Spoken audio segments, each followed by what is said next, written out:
Fiona, the Clean Kitchen Coach here, and I am back with my friend Catherine to make a soup using the simmer method, and that you'll find that in my cookbook, The Busy Mom's Guide to a Clean Kitchen, and it is under the recipe of pumpkin chili. So today we're going to make a pumpkin chili using the simmer method.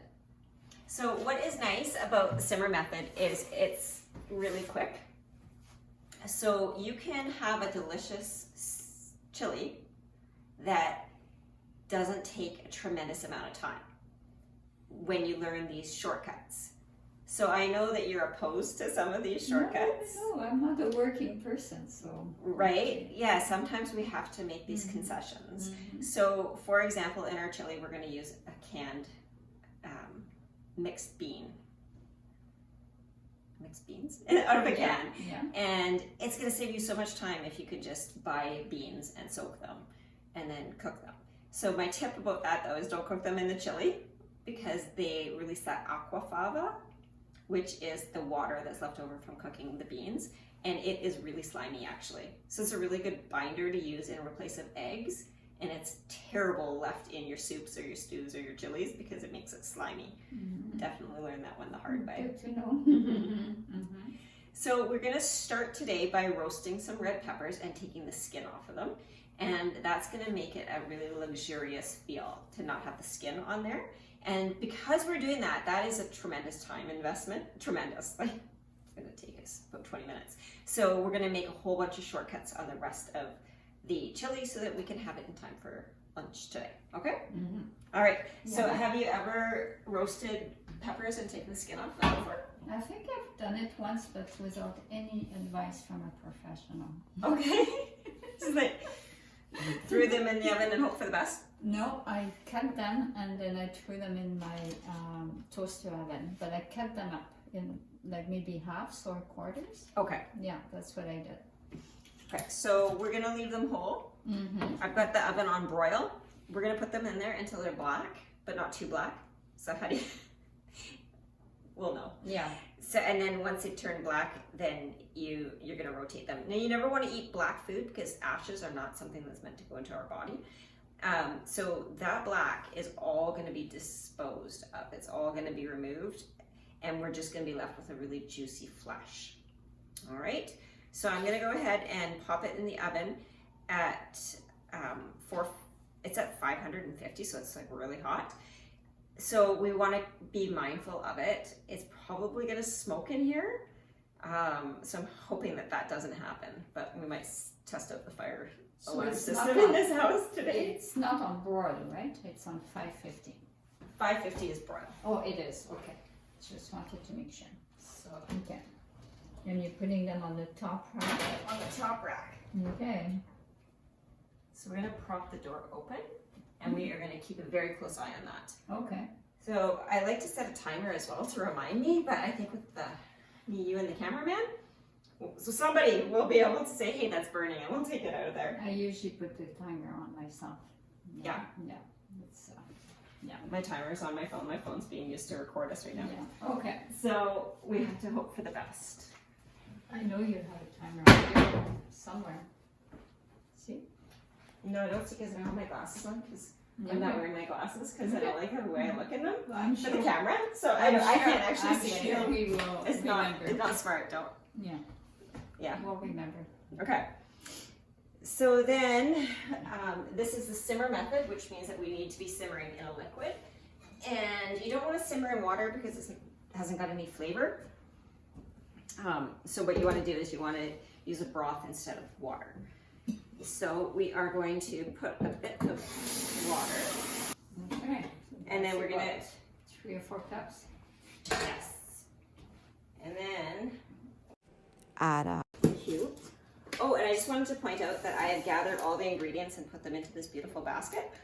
And have you ever ordered those HelloFresh kits or meal kits? No. Okay, so they're kind of expensive and kind of a waste of packaging, but they're super fun because everything that you need to make for a meal is all in one bag, and it comes with the recipe, and it's super easy, convenient, fun, and my kids love it. So if you want to do that at home, just get a container and put all the ingredients in there, and put it in your fridge, label it Monday, Tuesday, Wednesday, and you'll have your own meal kits ready to go. Just like this basket Yes. kind of thing. Yeah, okay. So if I put this cube into the cold water, it'll sink to the bottom. So we wait until the water is boiling, and then we're gonna break it into cubes and stir it so that it breaks up really nicely. Do you want the lid on? Yes, So that'll make it, The water will boil faster. yes. Okay. All right, and so while that is boiling, I can You could smell do- the peppers already. oh, peppers, No, just now I'm slightly. No. just like, okay, you cut the carrot, I'll cut the celery. Okay. Oh, that's probably because the Just door put is the open. fan on.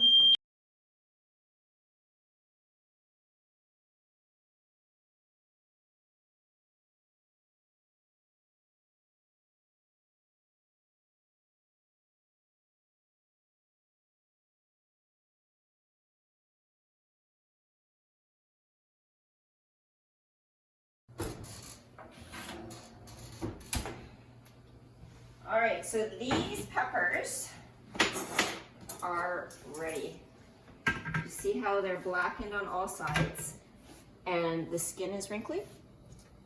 Okay, so the aim is for the skin to be wrinkly, so the skin will be peeling off. The skin will peel, that's right.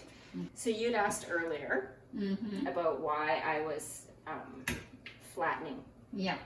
and you were asking if I was checking for the doneness. I'm not checking to make sure that they are done because we're putting them in the soup, in the chili, and they'll cook that way. What I'm looking for is just to flatten out the pepper so that it can be exposed directly to the heat Right.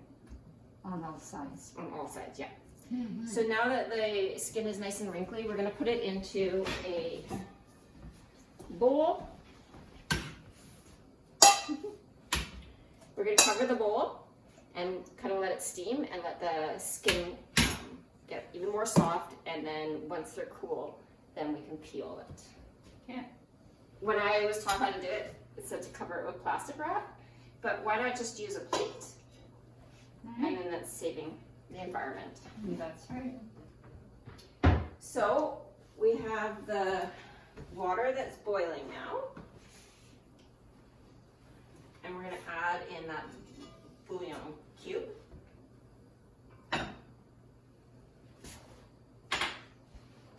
Did you wanna grab a wooden spoon? So put it in there and you can whisk it. And you want the water to be simmering Yes. right now? Yeah. And then, this is the quick chili. So instead of sauteing your vegetables, you're just gonna throw them in there. We have all the carrots and celery and onion prepared. So you want as many onions as there are celery and carrot combined. That's right. Now that is not like, if you don't have enough onion, oh my gosh, don't make a chili. That's not the case. It's just that this is how I was taught to do it. But if you didn't like onions, don't put onions in there. Or you're allergic, obviously you would put them in there. If you don't have any, then just carry on. And you had a good tip that if you didn't have the garlic, you could use garlic powder. Mm-hmm. So the same thing with the onion. If you didn't have onion or celery, you could use the powders. Mm-hmm. Good idea. Yeah. And because we are doing the super quick method, you can buy minced garlic already in a jar at the grocery store, and it'll save you some time of not having to peel and mince your own garlic. So we're gonna go ahead and throw maybe like a tablespoon in there. Okay. So Yeah, I'll let you do it. All right. I like garlic, so Mm-hmm. I'm not afraid. Nice. Me too. And now you just want to bring it to a simmer, or you're still adding vegetables? Yeah, so we're making a pumpkin chili, so we're gonna add some pumpkin. So pumpkin is a squash, so I'm using butternut squash, and I'm using frozen. So it's another way to save some time is to use some frozen vegetables. And the ones that you buy at the store, they're typically parboiled or blanched, so they don't take as long to cook. Also, when you freeze a vegetable or a fruit, the molecules expand and soften up the fruit or the vegetable, making it take less time to cook as well. So we can actually throw this in a little bit later than the rest of the ingredients, and it'll all cook about the same amount of time. And we want to throw in a little bit of apple cider vinegar. I know this one doesn't have the mother in it, right? So we usually want to use the apple cider vinegar with the mother in it. Do you know what the difference is? I'm not sure. No? Okay. So, actually I don't know the difference either. I just know that we're supposed to use the one with mother. However, because it's less refined, maybe. Yeah. But this one was available, and so we're going to use it. So the entire premise of my cookbook is that you don't need recipes and you don't need special ingredients. So everything that I'm using today is because I already had it in the house. So pour a little bit in there. That's going to brighten up the flavor of the chili. And in my cookbook, it lists, I think, 6, 7 different spices. And I wrote them all out. I'm like, okay, I'm gonna, making this video, I'll go to the grocery store and buy these ingredients. And then when I was looking in the pantry, I saw this Moroccan spice. And I read the ingredients, and it's almost everything that's listed in my cookbook under the spices are all in here already. So there's another time-saving tip that you can use spice blends instead of blending your own spices. And it's okay, it's probably going to cost you more money, but it's going to save you time. And sometimes in life we have to balance that saving time and saving money. So, you want to smell this? Are you familiar with Moroccan spice? No, I'm not. It smells really good. It's so good. Okay, so how much should we put in there? I think we should put it all in there. I think we should just go for it. So the thing with spices is you can add more, but you can't take away. So what you want to do is start with a little and add more from there. Yeah, maybe 2 tablespoons to start, something like that. That's about that much, eh? Yeah. So why don't we start with half, and then we'll add more if we have to. Okay. That sounds good. It's simmering really nicely right now. Smells nice too. Let it simmer. Do you know that the tip about putting the wooden spoon over the pot like that? No. So the theory is that if you put a wooden spoon over a pot, it won't boil over. Really? Yeah, and so far it has been very true for me. So if you're making oatmeal or potatoes or rice, you know how those things like to boil over? Or soup, it's good then for soup because you don't want the soup to boil too much, right? We don't want it to boil. So when we don't want this to boil too much. When soups boil, what happens is the vegetables smash against each other and the outside of the vegetable becomes soft and the inside is still hard. So we want to simmer, not boil. And do you know how I test to see if my vegetables are ready? I use a thermometer. Oh, yeah. Really? Yeah, because lots of times by looking at a vegetable, it looks done. Or if you touch the outside, it seems like it's done. But we want the inside to reach 65 degrees Celsius. So we just take out a piece of vegetable. And then put a thermometer right inside the vegetable. Yeah, and it's going to be 65. What kind of thermometer? A probe thermometer, just like you would use for, I think it's in that drawer there. Let's see. Okay. Oh, that kind, yeah. Okay, probe thermometer. Okay. Put it in, and that's how you tell. Well, you might need that. Anyway. Yeah, I'll show you how to do that later. Yeah. So, yeah, if you're following a recipe and it says to boil something for 20 minutes, how do they know that it's 20 minutes? Because it depends on the temperature that the stove is. It depends on the temperature of the vegetable when it went into the soup. It depends on the size of the vegetable, right? So we can never go by a clock when it comes to telling if food is done. We absolutely always have to use a thermometer. I usually just taste it. Or taste it. Right? And because we're vegan, gluten free, we can do that. Mm-hmm. Yeah, that is a perk, right? Yeah. All right, so do you want to go ahead and add the butternut squash now? Sure. How much then? The whole Maybe package?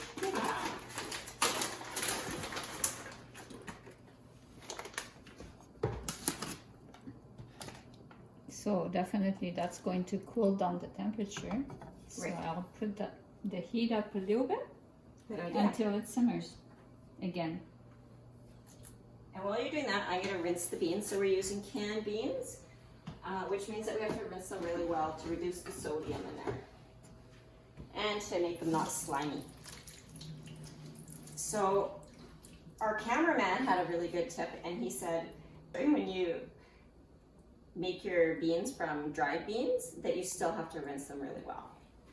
And Catherine, you had another tip for for beans. If a recipe calls for a can of beans or chickpeas or lentils, I usually soak overnight, the night before, a whole pot, and then I cook the whole pot, and then the next day when I'm ready to make the recipe, I'll have like 3 or 4 yogurt containers full of those beans or chickpeas or lentils. That way I use one if it calls for 1 can, and then the rest goes in the freezer. So I'm using mixed beans in a chili. So you don't have to use just kidney beans. You can use any beans. Have you ever done a chili with lentils? Yes, actually. It's amazing. I actually had a recipe, lentil chili, and it would turn out really good. So these are already cooked, so we don't have to worry about cooking them in the chili. So we'll throw them in just at the end, just to warm them up. So one thing that you want to avoid doing is making the chili too thick and too heavy, because that's going to mean that it's going to have a greater chance of burning, right? So we want to keep it a little looser, a little thinner, so that the water has a chance to get around the food and not burn. Makes sense. Right. Mm-hmm. But you do want a thick chili, Mm-hmm. right? Because otherwise you're going to have soup. So then you're going to add the Especially when beans. it's cold like this. Yeah. Okay, so the peppers have been resting. I think they're cool enough to work with.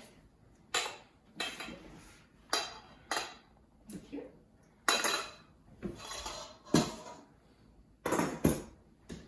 So we're gonna just take your knife Mm-hmm.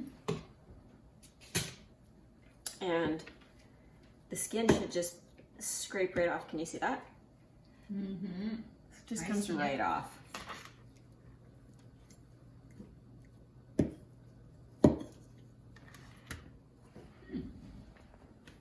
Now you could cut it.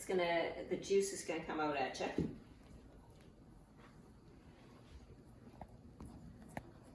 Do you keep your seeds? I don't, if it's not organic. What if it doesn't peel off, like completely? Then should I scrape? Yep. Okay. Mine's coming off so nicely, and yours is not. Mine, Is that yeah, what's up? mine in some places is not coming. So I just have to scrape it you off. see how I have that? Mm. It's like a red pepper fillet. Oh yeah, yeah. What do you do with it? With your fillet? So we are going to dice it and put it into the chili. Okay. Just one of them. Just 1 pepper? Yeah. Okay. You can also buy jars of red peppers. Yeah, they're not Most nearly as good. No, eh? Yeah. Do you ever buy them? I bought them in the past. Not in a long time though. The dollar store has them now. Oh yeah? Yeah, they taste like dollar store red peppers. It's really easy to do. There's not a single piece of skin left on it. Good That's job. right. Okay, and then you remember the tip fulcrum method? Oh yeah. We were going to put the blunt part of the knife, the bolster, against your knuckles. Mm-hmm. Tuck your thumb behind your fingers and roll through the knife. Tip down, roll, and you're pinching the blade. Or, not definitely. Yeah, you're pinching the blade, that's right. And wrapping your 3 fingers around the hand. Okay. pushing the red pepper forward as you slice. And we want it diced, so It's a little slippery. it is a little slippery. I won the race this time. I had two. You had one. Oh, you had two. Okay. Can you throw cooked vegetables into a compost? Yeah. I have to put on my glasses for this because I have to see what the thermometer reads at. Mm-hmm. So I now have to keep my back to the camera so you can't see what I look like with glasses. Oh, come on. All right, so we just need a spoon to grab carrot over there. A carrot? Carrot. Okay, let's find a carrot. I'm guessing it's not done, and you're guessing That's it is done. That's a squash. Oh, where did the carrots go? Here they are.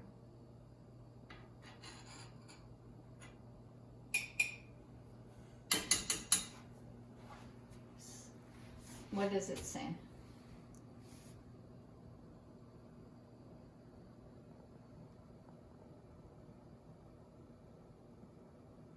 $56. 56, so it's not done. And what is it done It's at? got to be at least 65.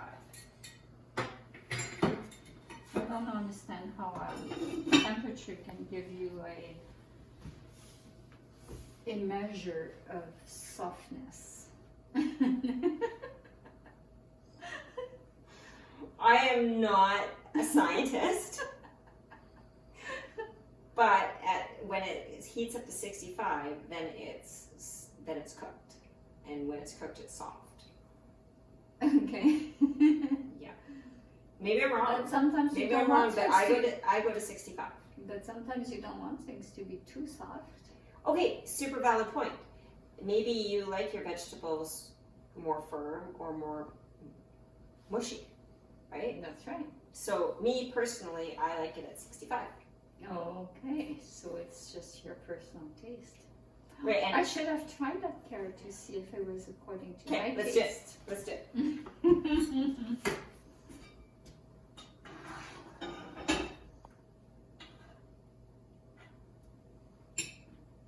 I think we found the exact carrot. So.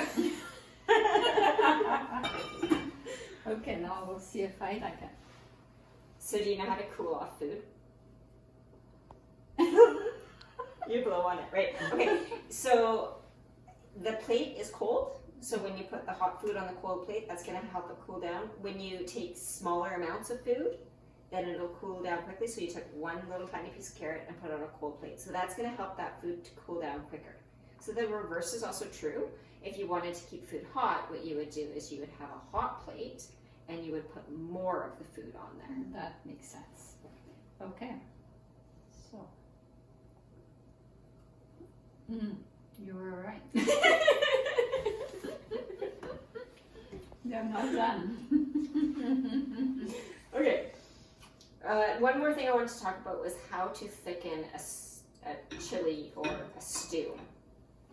There's 3 ways. So you can use a pureed vegetable or fruit. So for example, tomato paste, that will thicken up your stew or your soup or your chili. Or you can put an immersion blender in there and that will puree the, like you don't want to make it, not just a little bit to make it thicker. You could use evaporation to make it thicker. So you're going to leave the lid off, let it simmer for a while, and that'll make it thicker. Or you could use a thickening agent. Like cornstarch? Like cornstarch, yeah. Or what's the other one? Arrowroot starch? I think so. Yeah, so you'd make a slurry and pour With it in cold there. water, right? Cold water, Yeah. right? Because if you use the hot water, It won't make it homogeneous. right, It'll be lumpy. it'll be lumpy. Nobody wants a lumpy stew or chili. And I think we could probably throw in the beans now because we're almost done. Right? But your carrots are not done. Yeah, but they're almost done. Okay. Right? So we'll throw in the beans. Okay. And you threw in the red pepper, sorry. Oh, how did the carrot, like the flavor of the carrot? Was it good? I didn't focus on the flavor. Okay, let's try a bit of the broth. Oh, that's an idea, because we have to see if we like that spice and if we have enough spice. So when you are sampling food, what you do is you take you need 2 spoons to take a sample. The benefit of cooking at home is like we share spit at our house, but when I'm cooking for my friends, I like not to share my spit with them. So that is the proper way to hygienically sample soup. Yeah, that's how I do it when I have company. Yeah. Can I have a little bit more? Mm-hmm. I think it could be a little bit saltier. I think that there's the exact right amount of apple cider vinegar in Yeah, there. I like that. I like the vinegar in there. Yeah. It tastes really good. I just want more. It just makes me want more. I'm like I would really want that. licking the spoon. I love that spice though. It's a good spice blend. I think it could have a little bit more spice and a little bit more salt. Okay, But that's just me. Let's do it. What do you think? I am pro putting more salt and more And more spice? Where's that nice spice? Here you go. Should we just dump the rest in? Question and answer. All in one. And what about a little bit of salt? Or a little bit of turmeric or whatever. Depends if you want it more liquidy though. Because salt might be enough. Okay, let's put this truffle salt in there. And put it, yeah. Okay. Now we have to let the flavors blend. So do you know with garlic that the longer it sits, the more potent it gets? So when you are tasting stuff, just be mindful that if it's a dish that's going to carry over to the next day, that you don't overdo the garlic because it kind of doubles overnight. I usually really like making a dish the day before. Right. I find that the next day it's like so much tastier. Yes. Yeah. The secret ingredient is thyme, not THYME, but Yeah. TIME. Oh, sometimes time is an Sometimes. H is good too. Yeah, So let's put the lid on this and come back in a little while.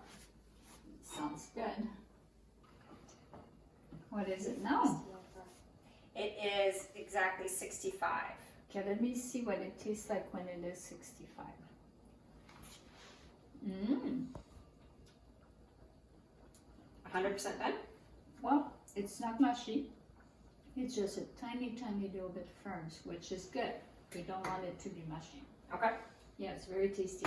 So in other words, In other words, it's done. I was right. Yeah.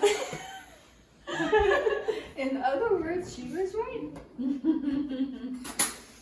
Okay. Okay, so I'm what going to does put that the mean? immersion blender in there. I'm going to give it a little whirl just to give it a little bit thickness because we like our chili to be thick. So with your immersion blender, make sure it's immersed. Yeah, otherwise you won't Immersed. touch this. Chili all over the kitchen. Otherwise, and immerse before you turn it on and before you turn it off.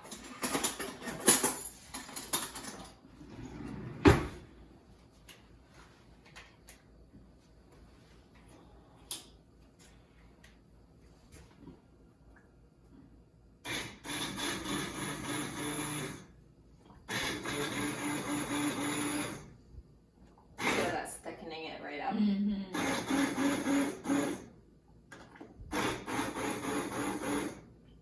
Okay, so we also learned off camera today, we had a little debate about, or it's not a debate, because we both cook our potatoes from cold. We use cold water, put the potatoes in there, turn the heat on, bring it up to a simmer, right?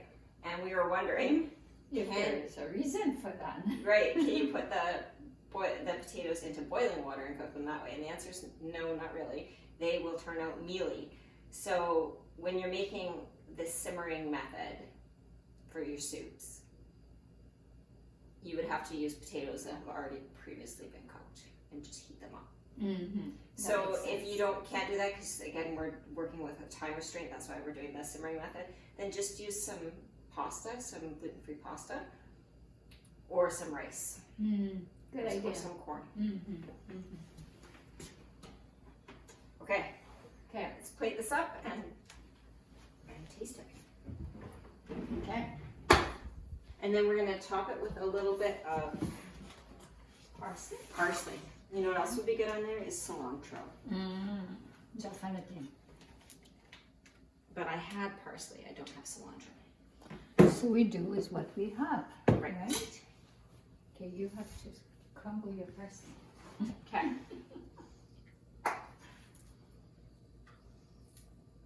We need a bowl for our spectacular cameraman. Okay, I'm so excited for this.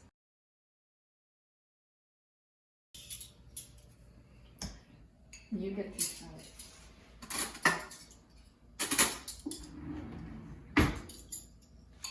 Okay.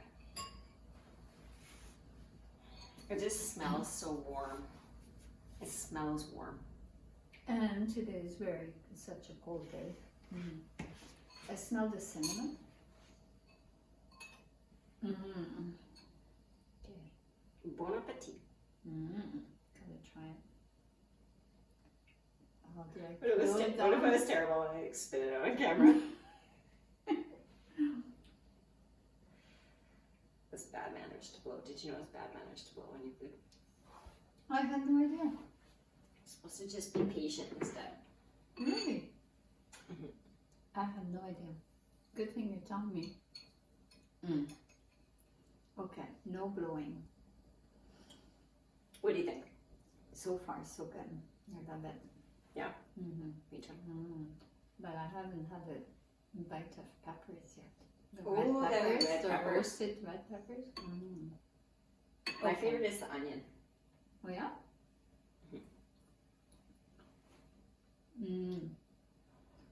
The red pepper makes it super, super good. Delicious. It's worth the effort to peel on it. Definitely. All right. Okay. Thanks everybody for watching.